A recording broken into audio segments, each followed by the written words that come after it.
This week in Agribusiness, serving America's most essential industry, with agriculture broadcaster Orion Samuelson and yours truly, Max Armstrong, and featuring agriculture meteorologist Greg Solier. This week in Agribusiness is brought to you by Firestone. You never farm alone. Carbon sequestration remains a very hot topic, and USDA's top dog weighs in.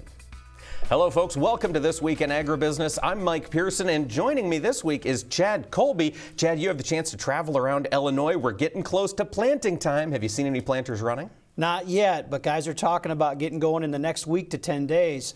The exciting thing is, Mike, if you follow social media at all, you can see that corn that was planted in Texas is just coming up out of the ground. Got some picket fence corn stands down there on the south part of the country, and all that corn will be sequestering carbon. Farmers are looking for ways to make that work for their bottom line, and the USDA wants to help. Tom Vilsack gave a press conference, and he talked about the difference in approaches between a carbon market and a carbon bank.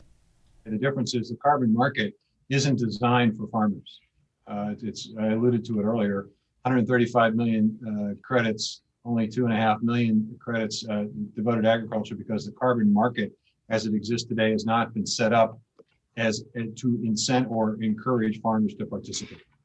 I think a carbon bank, if you were to set one up, would have to be set up in such a way that it was designed for and to benefit farmers.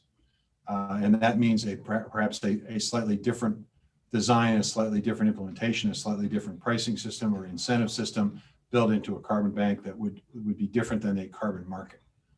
All of it designed to create a new revenue opportunity for farmers. And that, I think that's the key.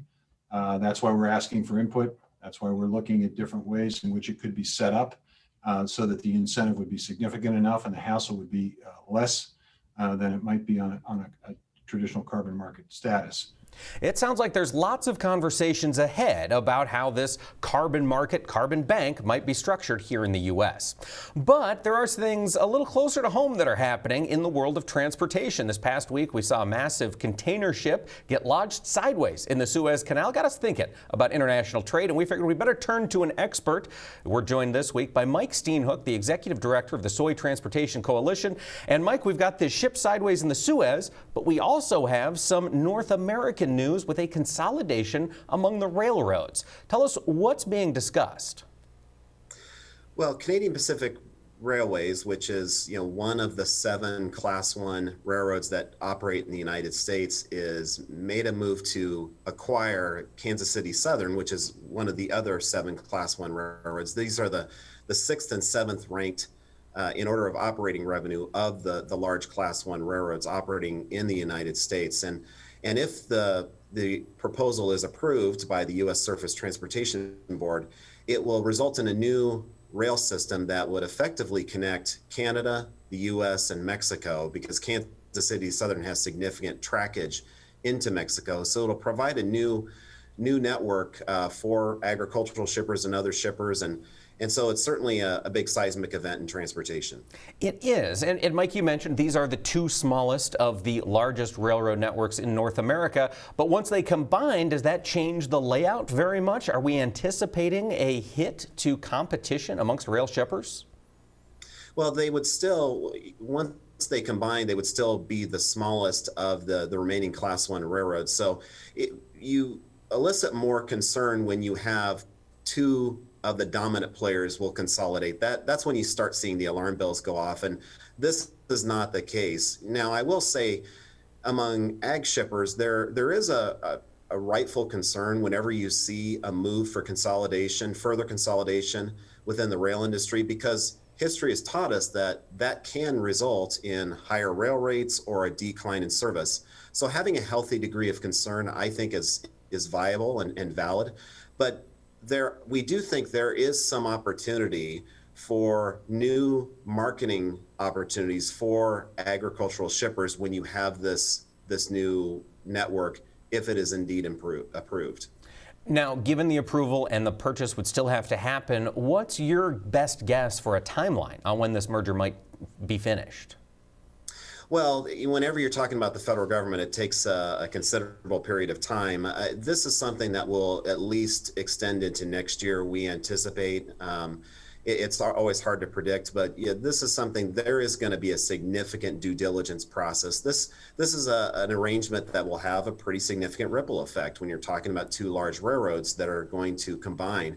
So there's going to be a lot of due diligence that will need to be required. So obviously this is something that we're going to keep our fingers on the pulse of for the weeks and months to come. Mike, your organization or coalition works with a lot of state organizations in the soybean industry. Can you talk a little bit more about what you're looking forward to here in the future regards to infrastructure, bridges, roads, and those kind of things, especially with a new administration? Well, we're always happy when you hear the President of the United States and Congress talk about infrastructure, because it has been a neglected term for many, many years. So that gives us some degree of hope. We think there's a real desire to do something significant on infrastructure. Our hope is that it remains focused on infrastructure, roads, bridges, ports, freight rail, the inland waterway system. If they do that, if they keep it tight and focused, we think there's a real opportunity to do something special in a collaborative, bipartisan way. I guess my big concern as I'm following the developments in Washington, D.C. is there's a temptation to throw everything, including the kitchen sink, at this potential piece of legislation. And when you do that, then the probability of success does go down. But again, we really encourage to having a comprehensive bill that addresses the needs of both urban and rural America, and really try to keep it focused on infrastructure itself. Well, Mike, certainly appreciate all the work your coalition does. Thanks for joining us today. Always a pleasure. Thank you. Thanks, Chad and Mike. A lot of conversation about how we're going to get the agricultural goods we produce in the heartland to the ports, but the first step, of course, is getting those crops grown. We're going to get some insight next week on what farmers are thinking when USDA releases their prospective plantings data. To help us take a look at the markets, Naomi Bloom from Total Farm Marketing is joining us. Naomi, we're gearing up for these planting intentions. We've had a tremendous grain rally over the past 6 months. Are farmers going to be planning on putting a lot of corn and soybeans in the ground? Well, that is definitely the thought process right now. If you go back to the USDA Outlook Forum, the expectation would be for 90 million acres of soybeans to planted and 92 million acres of corn to be planted. Right now, heading into next week's report, pre-report expectations are actually for maybe slightly larger soybean acres and even slightly larger corn acres to be planted. So the marketplace is already expecting that, but we haven't seen any price reaction until we get Wednesday's numbers. So two components on that report: quarterly stocks, and that is one of the biggest components because we're not totally sure how much grain is remaining out in the countryside right now. So look at that report first, because then that sets the stage for those planted acre numbers. If we have a drawdown in quarterly stocks for both corn and soybeans, that's really supportive for the old crop, but also helpful for new crop. That way, if we have that drawdown in corn carryout, if they print 93 million acres of corn next week, the market can shrug it off. And if they by chance print 94 million acres of corn, as long as we have that drawdown in carryout, corn can handle that. But if we don't see the drawdown and carry out with 94 million acres planted, corn's going to have a hard time moving higher. So you really got to be ready for anything that comes next week. On those quarterly stocks reports, Naomi, are there numbers you've got in mind here for corn and soybean final carryout that you expect the USDA to release? Specifically, all we can think right now is that we're seeing a drawdown, but the question would be, does the USDA account for all of that right away next week, or is that something that we're going to be gradually seeing from now until the end of August?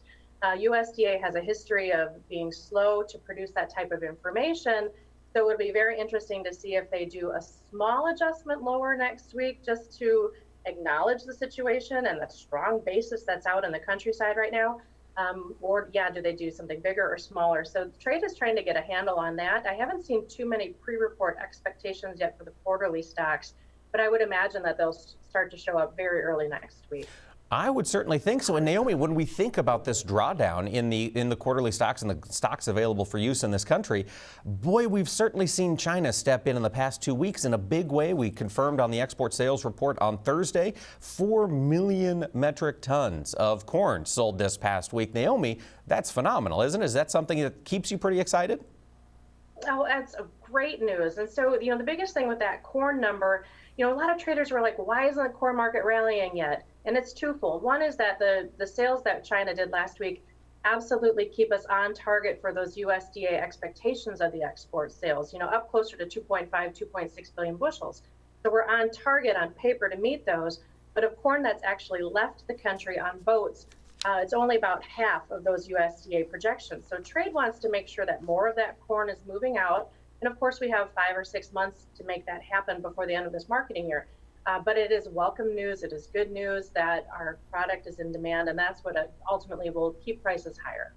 It certainly will. That is the thing we're all looking for after this year of COVID, is seeing demand come back strong. Folks, we'll be back to talk more with Naomi Blohm about the markets when we return. This portion of This Week in Agribusiness is brought to you by the Soybean Checkoff. Tips, videos, how-tos, and more. If it has to do with ag tech, you'll find it in the Tech Tool Shed, your unbiased one-stop resource. We're talking markets with Naomi Blohm of Total Farm Marketing. And Naomi, we have seen soybeans on quite a rally. There has been phenomenal global demand for soybeans. The Brazil harvest is moving along. What are your thoughts here on old crop beans? Well, old crop beans still have a friendly story. We know that the production in the United States, of course, last year was lower. Demand has been so strong. So now we're going to find out how many beans are left out in the countryside. And based on how the basis levels are moving, you would indicate that we are low on product, along with that demand remaining strong. So the outlook for the old crop beans continues to be friendly and quite supportive. And quite frankly, I think that once that report comes out next week, if we can get some friendly news, I think we'll see a quick reaction of potentially $1 higher if the news is supportive.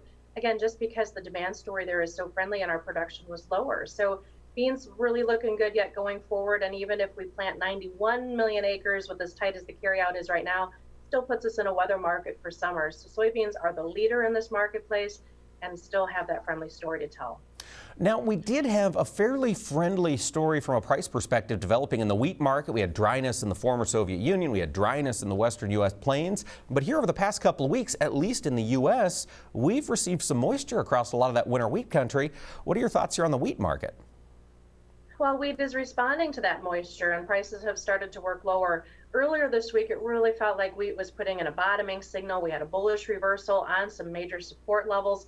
But unfortunately, on Thursday's trade, prices just sank a little bit lower again because of more precipitation coming through the plains. And so that just is kind of taking the excitement out of that marketplace. And a lot of that crop is coming out of dormancy just fine.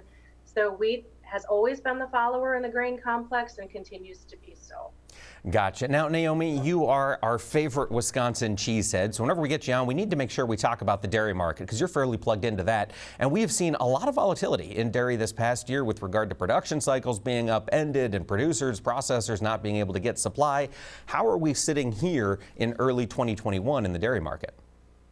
Well, prices have been a little bit volatile lately. We had some good demand news that spurred prices higher earlier. But now we're back in a little bit of a wait and see mode. The most recent milk production report had milk production up 2%. Now, the good news is that the milk production report prior to that was up 2.4%. So we're starting to see production trending lower. So that is good news because we've had really big production overall. But now we take a look at the demand aspect. The black barrel cheese price has been starting to simmer down here a little bit. So that's weighing on class 3 prices. Our export market had been phenomenal, but recently things slowing down there as well. So we've got front month milk contracts trading in the mid 16 point, summer contracts trading in the mid 17s. And so we're at the point where we know that overall in the big picture, global demand for dairy product is strong. We're also seeing milk production levels starting to wane off a little bit. So my thought is that milk is going to be just trading in now a sideways pattern. But at least we don't have a lot of bearish news anymore, and prices are just trying to find the equilibrium between supply and demand. Naomi, before we let you go, when you're looking at that channel trend that we're in right now, is it $18 to $16 in Class 3 milk? Yeah, absolutely. 16 would be the low end of things, and on the higher end, $18 heading into summer for now. All right. Well, those are all things we're going to have to keep an eye on. Naomi Blohm from Total Farm Marketing, thanks so much for taking the time to chat with us this week. Thank you. Chad Colby's look at agriculture technology comes your way next, brought to you by the IBM Watson Decision Platform. combining AI with Internet of Things data to help agribusiness increase yields, improve quality, and drive sustainability. Ordinarily at this point in the show, I introduce a tech piece that was sent to us by our very own Chad Colby. But Chad, since you're in the studio here with us this week, why don't you bring us up to speed? What are we learning about? You know, last week when I was with Matt Foes, farmer from Central Illinois, we were talking about some equipment, technology things he was working on. But the bigger conversation we had was about his plans for things on his farm as he looks into 21 and 22, where he can get good return on his investment. And it's always humbling when you hear Matt talk about things that all of us need to listen to. Coming out of 20, we knew fertilizer prices were on the increase. We knew commodity prices were on the increase. It's a time to step back and kind of reevaluate where you stand regarding them. So what I did was I went out and took fresh soil samples, had that evaluation done so I knew where I was standing. And it turns out I was sitting pretty high to speak of on phosphorus. So that gave me an opportunity to peel back the MAP, the DAP, the MES budget because, you know, adding $15, $30, $45 worth of product, the likelihood of that returning to me a profit was getting smaller and smaller as fertilizer price increased. So with that respect, that's one of the reasons that drove me to changing how row spacing on soybeans, for example.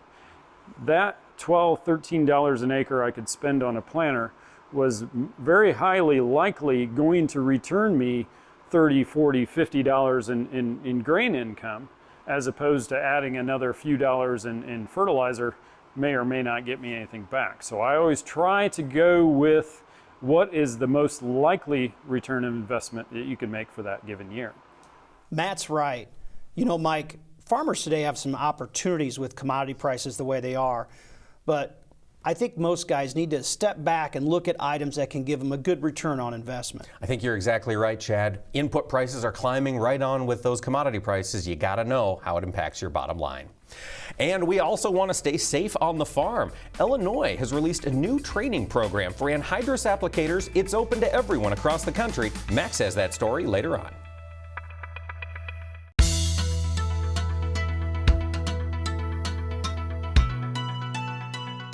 Welcome back to This Week in Agribusiness. Chad, I've got to ask, are you a dog person? Of course, I'm a farm kid, so of course I'm a dog fan. So what kind of dogs did the Colby farm have growing up? You know what? My favorite was a big old golden retriever. We called him Turbo. Wow, I'm guessing maybe young Chad Colby might have had a hand in that name? Yes, I did.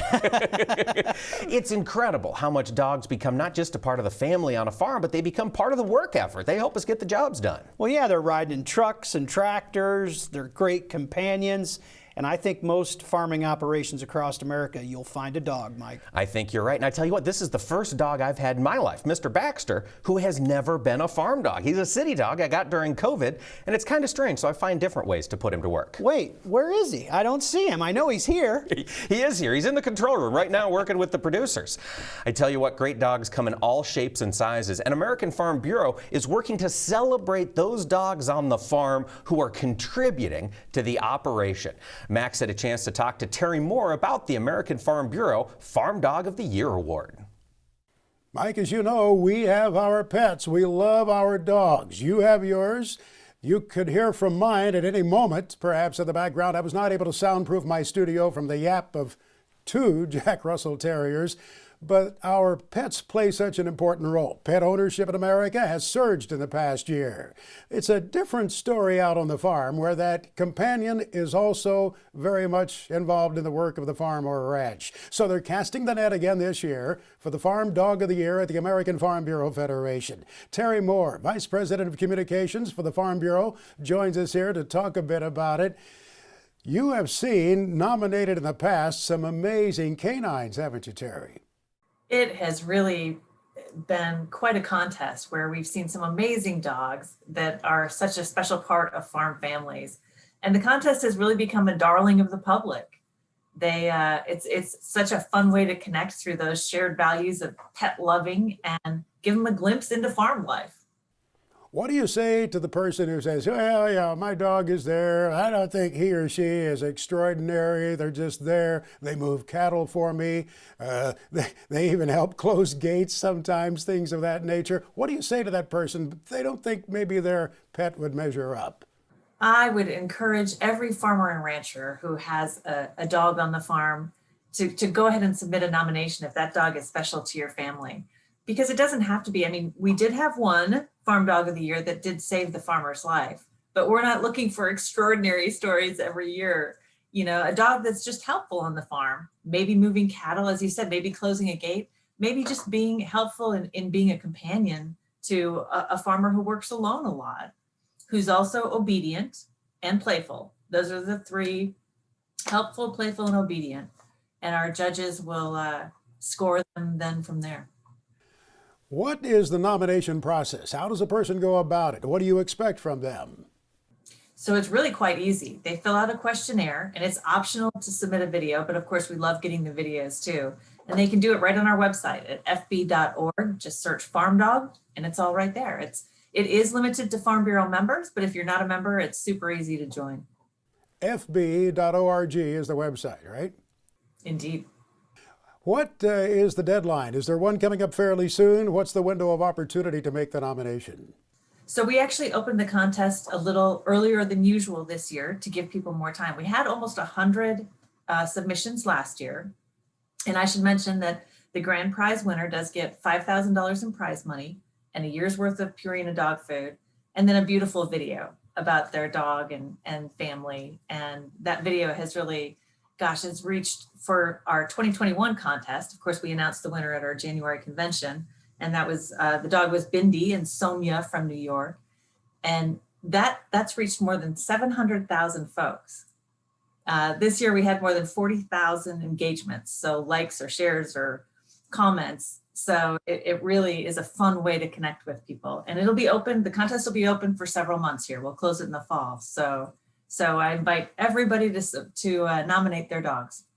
Now, did I read there is also a People's Choice Award in addition to the actual winner who is selected by judges? That's right. So we have the Farm Dog of the Year, and we also have 4 regional runners-up. That was new this year, and we'll continue it next year, and they'll each win $1,000 in prize money.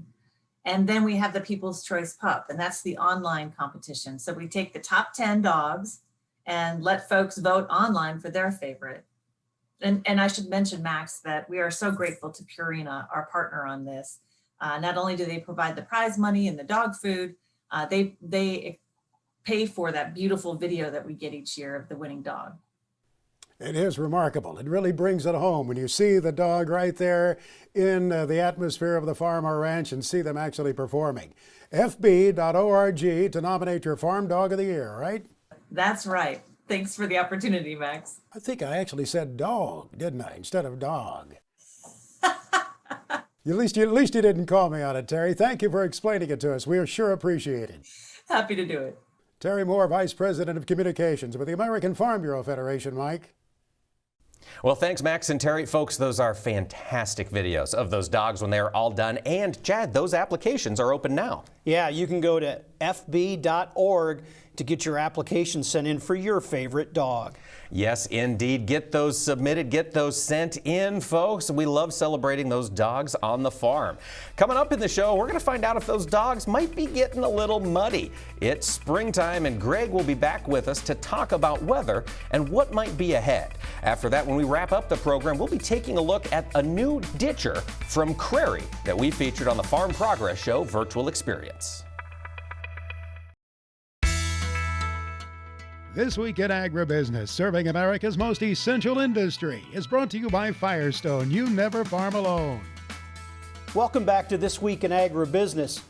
Mike, if you're raising corn, you're familiar with anhydrous. You certainly are, Chad. Anhydrous is a very valuable crop input in corn country, and as some growers have found out, it is a very dangerous product. Because of that, there have been additional regulations put in place in some areas. Max brings us this conversation to give everybody an update. Mike and Chad, there have been hazardous incidents involving that valued nitrogen fertilizer in the white tanks. And one high-profile case in the Midwest a couple of years ago resulted in the requirement of more safety training for Illinois farmers. The president of the Illinois Fertilizer and Chemical Association, Gene Payne, spoke with me about it. Anhydrous ammonia is probably 60% of the nitrogen used in Illinois, and certainly in the corn states, Iowa, Indiana, Minnesota, a very important product. It's 82% nitrogen, so it's concentrated. So the farmers that can use ammonia really kind of take the strain off of the rest of the ammonia, of the nitrogen forms, because UAN is just 28 or 32%, and dry fertilizer is just 46%. So it really is an important part of the supply chain, but it is a product that has to be handled with extreme care. It's an inhalation hazard. It's an extremely hazardous substance, according to USDOT. And it was about 2 years ago next month, Max, that we had a major incident in Northeast Illinois with an ammonia tractor and an ammonia tank and a tractor. And it wasn't a very big release of ammonia, but it occurred outside a suburb and has sent about 80 people to the hospital, including some emergency responders. And so that was really the impetus finally for us to work with the Farm Bureau and the Department of Ag and get ammonia training for all farmers in Illinois, so we could really emphasize the proper steps to take, first of all, to avoid these things, and then second of all, to make sure we were giving emergency responders the right information to properly handle these incidents, so there would not be injuries to the emergency responders or to the public or to the farmers for that matter. You, in fact, have a safety center, do you not, there with your association for training purposes? We do. We have a very large building. We partner with the ASMARC Institute. We do ammonia technician training there. We have people from all over the North America come to this training center to get specific anhydrous ammonia training. And it's so important that we handle this product with care and have public trust in our use of it. And then also make sure that all the little things that can happen with ammonia that can just go wrong. It's an unforgiving product when it comes to a release, because it expands 850 times when it hits the air. And so a small amount of ammonia can create quite a large cloud that can be very dangerous to people. And so that's why we focused so much on this. And, you know, that Beach Park incident was 2 years ago, but in the regulatory world, for us to get agreement with all the farm groups, a regulation drafted and promulgated, the training materials developed and available free of charge to the farmers. And now we've trained retailers to also deliver classroom training to farmers. We've done that in under 2 years, which is warp speed in the land of government. That requirement of training for the use of anhydrous ammonia in Illinois doesn't kick in until the spring of next year. But many farmers have already taken care of that online, and I should add that farmers from other states are encouraged to take that short training course too if they'd like. It's on the website of the Illinois Department of Agriculture. Chad and Mike. Thanks, Max. And we certainly want to thank Jean for her over 20 years of supporting Illinois agriculture at the Fertilizer and Chemical Association. Now, agriculture meteorologist Greg Solier brings us his farm weather forecast for the nation for the week ahead. It's presented by Pivot BioProven, the nitrogen-producing microbes that stay put, whether or not. Now that spring's here, all eyes are on the weather for next week.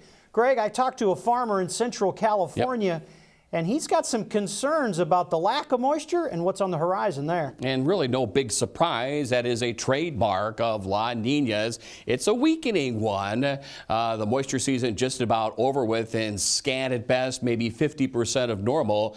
And so we keep an eye on the upper air pattern here as we move on through the next few weeks. And it will certainly be the telltale sign of what plays out. Most likely a continuation of dryness and expanding drought. We're not done with that, despite sort of the meager improvement we've seen. One weather system fast moving, some wind involved in the Pacific Northwest. There's been some help in the moisture department. Cascades on westward. To the east, not much. You do get a little improvement into parts of the Dakotas. This is a pretty benign weather system. Skedaddles quickly off to the east. And note the ridging effect there, Mr. Colby, as you had talked about across the west and northwestern part of the country. Weak system offshore.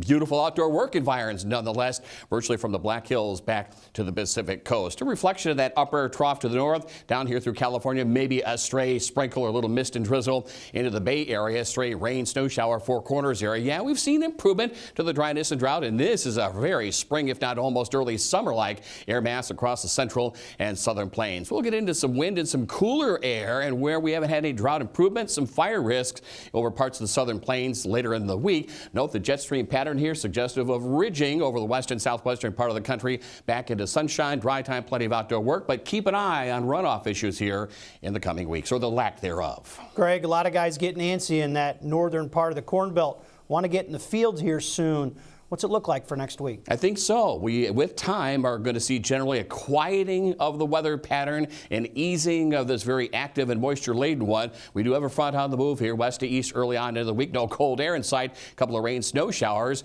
And looky here, it's high pressure ridging up aloft. Plenty of sunshine, warming soils, and the start of an extended spell of dry time for field work across the northern and central plains, including the Corn Belt locales. Maybe just a couple of rain, snow showers up north towards the Sioux. We've seen drought improvement. We've seen severe weather, the whole gamut, and still ongoing dryness and drought and wind and all that onto the southern plains. This is a fast-moving disturbance here. A couple of showers and thunderstorms into some of those hard-hit areas of Texas. Outside of the coastal areas, back into high pressure, gusty winds to the north, seasonal high pressure and sunshine and temperatures and great outdoor work weather, at least on the southern plains later in the week. What about on the East Coast? I'm sure they're looking for some warm weather as well. That's right. We'll have a little fling of springtime across areas of the eastern Corn Belt. Nice southwesterly wind. Still some wind and cold early in the week and some snow and rain shower activity across parts of New England. Fast moving front. Moisture is scant. West to east we go on it. Back into sunshine and opportunities to start some field work in some areas of the Corn Belt and into the following week as well. A couple of rain, snow showers up and down the eastern seaboard. Here's this weather system across Texas for the early to middle parts of the week. Dry time for a change over sections of the Carolinas down through Florida and an easing of the severe weather as well. Not much going on in the rainfall department west to east until you get into Florida. They need the moisture there. Plenty of high pressure, sunshine, and outdoor work environments. Fantastic through the Delta in all directions later in the week. Now, Greg Solier is back with his extended farm weather forecast for the country. Presented by Pivot Bio Proven. Visit pivotbio.com to find a representative near you.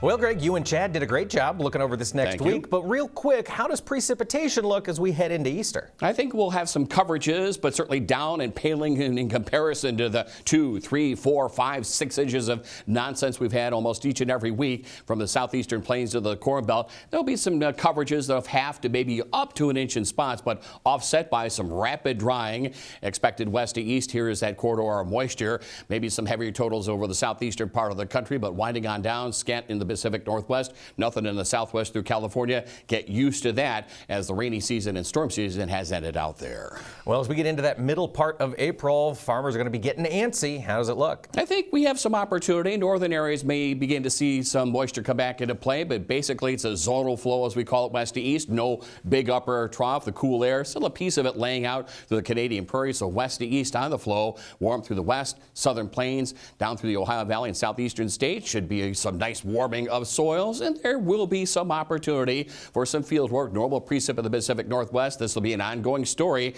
Little to none southwest, southern plains into this part of the country. That's good news here. Normal precip for the Ohio with just through the upper Midwest where we have some weather issues, but there again should be some opportunity for field work as we move through and approach mid-April. Well, as we get into that third week in April, Greg, farmers would love to see some dry down, some ground to get rolling. Is that in the forecast? Yeah, I think it's in the forecast. A typical normal setup, except for up near the Canadian border and this sliver of cold here. But look at the warmth through California, the central and southern plains, southern Corn Belt down into the southeastern part of the country. Weather getting, again, a little busy in the Pacific Northwest. No issues here. Dry across the southwestern part of the country. Pretty active storm track over the northern Corn Belt into the northeast of New England. Should be a good roll of it, though, out there with the equipment on the plains and on southward.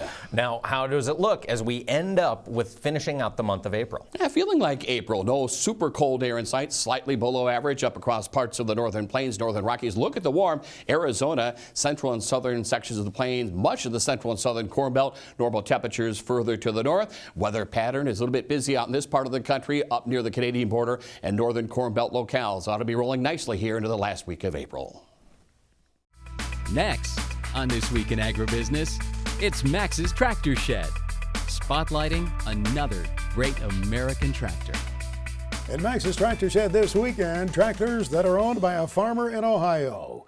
Alice Chalmers tractors that his dad and granddad had, and he still gets them out to use them. Max's Tractor Shed is brought to you this weekend by Store Lock Quality Tool Cabinets. I underscore the quality. When you pull out that drawer and push it back in, you'll say this is quality for keeps. Find out what they have at storelock.com or call them 1-800-STOR-LOC. Mike Plotner in Ohio is proud of his Alice Chalmers tractors. I noticed he tweeted the other day to his some 8,000 followers on Twitter that when you hear there's a rumor of a plow day, you might as well hook up the plow.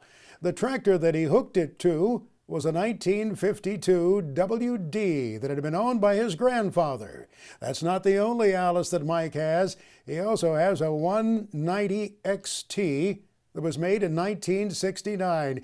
He still presses that tractor into service. Oh yeah, and there's a Gleaner combine. I caught that in another shot here as he uses that Gleaner to harvest. On the farm in Union County, Ohio. That's northwest of Columbus, a little bit southeast of Lima. Well, the folks at Big Iron are more than happy to step up and sell equipment from all over the country, Ohio and many other states. Mark Stock joins us this weekend to report on what's crossing the block at Big Iron Auctions. Well, Max, March the 31st, we've got a big sale on BigIron.com. Over 3,000 items from 24 states and 338 sellers. 3B Farms from Hardin, Montana is a featured seller, folks. They've got two 2019 John Deere S780 combines. They've got three 2015 John Deere 9570R four-wheel drive tractors. They've got two 2020 John Deere R4045 sprayers with 507 and 693 hours. Check out their John Deere 8370R mechanical front tractor, their John Deere 7230R, and their 1996 Mahle M7 235 Super Rocket airplane, all selling on BigIron.com. Cloverdale Agri Center in Cloverdale, Indiana's got a 2015 AGCO Rogator RG 1100 self-propelled sprayer. Jeremiah Walters from Estero, Florida. They've got a New Holland TD 140 bi-directional tractor. Van Berkel Farms out of Sioux Center, Iowa's got a 2000 AgChem 8103 Terragator. They've also got a John Deere 9430 four-wheel drive tractor. Houston Farms out of Coleraine, North Carolina's got a MacDon dual direction self-propelled windrower. They've also got a Klaus Jaguar Speedster four-wheel drive self-propelled forage harvester. And folks, we're helping out the DeForest FFA Power Mechanics class, selling their 1950 restored International Farmall M row crop tractor. Go to BigIron.com for all the information. The FFA Chapter Tribute is sponsored by Nationwide, the #1 farm insurer in the country. To register your FFA chapter, go to nationwidesupportsffa.com. That's nationwidesupportsffa.com. Nationwide. We stand for you. Well, this week in Agribusiness is proud to continue our salute to the FFA. We're getting to know the members of Iowa's state officer team. And joining us this week is Corey Miller from Denison. He is the Southwest Vice President for Iowa FFA. Corey, this has been a challenging year. What's it been like working with students in Western Iowa? With COVID and everything, we've had to attend a lot of virtual Zoom meetings or kind of converse with that dynamic. And it's been a challenge for sure, but the state officers team has definitely adjusted really well. And we're all very flexible and adaptable to do this kind of year. And it's been a breeze for what we've had to accomplish. That's really good to hear. When you're out there working with your students and your schools in the southwest part of the state, how many of them are back in person as we get ready here to roll into spring? I'd say the majority, about 90 to maybe even higher than 95%, are back in school. And it's really those odd cases that we do have some lingering COVID cases that are positive with our students. But when I attend chapter visits, there's a lot that are still in person, still wanting to be there. And I still cater to those who have to attend virtually due to COVID rates. Gotcha. And Corey, you have been serving with FFA for many years. As you look out to the future, what are some opportunities that you're excited for as you get ready to move on? Past FFA, there's State Leadership Conference coming up in April, and that's when my term ends. I'm looking at personally a couple internships that I have coming up throughout the summer, kind of career goals that I set. Education-wise, I am planning Iowa State in the fall. Fantastic. Well, Corey, we wish you the absolute very best. This has been quite a challenging year to be in your role, and it's really cool to see FFA students pulling it off with aplomb. Now, Samuelson Says. Insight and commentary from Orion Samuelson. I hope you had a good National Agriculture Week. Mine was a little more than I expected because I had to say goodbye to an old friend, an airplane known as Air Orion, the Cessna 210 Turbo that flew my television crew, Max Armstrong, me, and my pilots to just about every state in the Union and a few other countries as well. Because Air Orion has a new owner who lives in Puerto Rico. But what a great trip it provided for all of us doing our television show, because it enabled us to get to meetings and events that otherwise we couldn't have made. And it's not good for an airplane not to fly. And because of the COVID-19 pandemic, Air Orion didn't fly a great deal this past year because functions were canceled and the disease kept a lot of people from traveling. But we did use it many times, and besides the meetings and activities, I always enjoyed seeing our agricultural community from the air, much better than looking at it from 35,000 feet in a commercial airline. So the airplane served me well, and I really am going to miss it. But it now, thanks to the new owner, will be based in Puerto Rico and will keep on flying, which is pretty good for an airplane that was built in 1979. So thanks to Air Orion, thanks to the pilots and the crew who kept us flying, and thanks to you as always for being with us.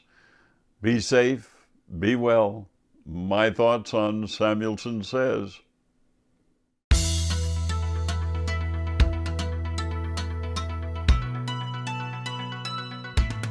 Well, as the spring rains move in, there's probably going to be some farmers dealing with standing water on their fields. How do you get rid of it? Well, you can use a ditcher. At the Farm Progress virtual experience, we had a chance to look at the Revolution Ditcher by Crary. The Crary Revolution Ditcher.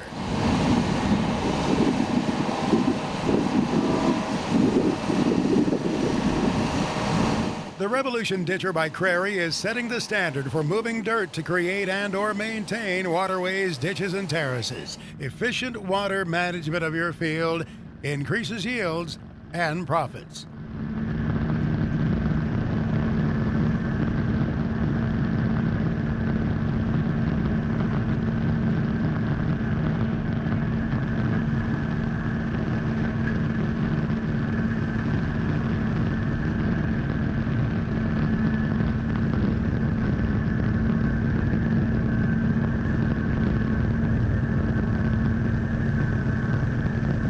The Revolution Ditcher works at a variety of soil types, throws dirt up to 165 feet, or windrow material close to the machine. No one field is the same. The ability to throw dirt in both directions is a huge benefit. The Revolution Ditcher cuts up to a maximum depth of 10 inches at a single pass, leaving a 5-foot flat bottom cut. The 5-foot flat bottom leaves a smooth finish, allowing equipment to pass through with ease.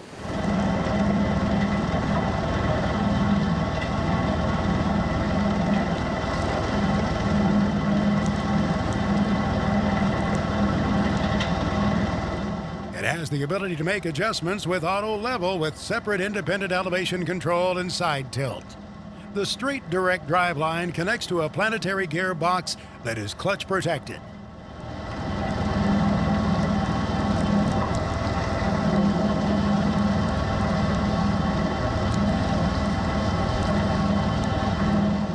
The 6.5-foot rotor is designed to handle rocks and high volume throughput. The rotor has bolt-on replacement wear parts along with accessories like a frost teeth kit.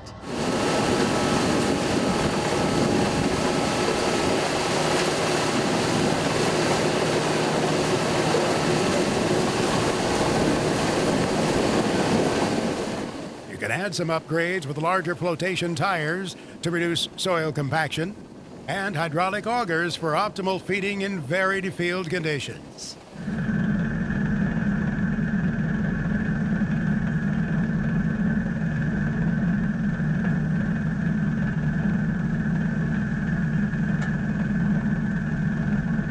If you're looking to park your old scrapers, graders, and bulldozers to avoid piles of huge lumps to work down, check out the Revolution Ditcher at Crary.com.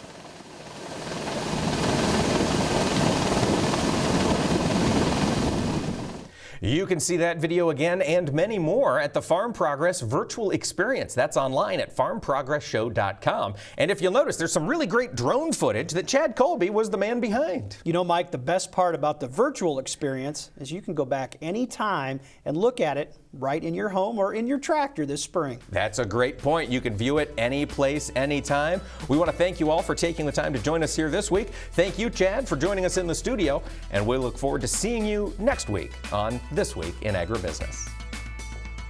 Closed captioning for This Week in Agribusiness is brought to you by Kubota. Shape your world. This Week in Agribusiness is brought to you by Firestone. You never farm alone.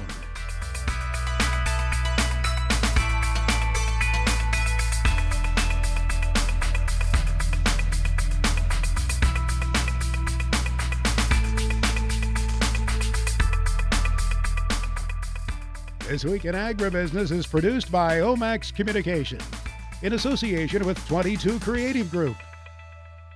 We invite you to visit us online at agbizweek.com.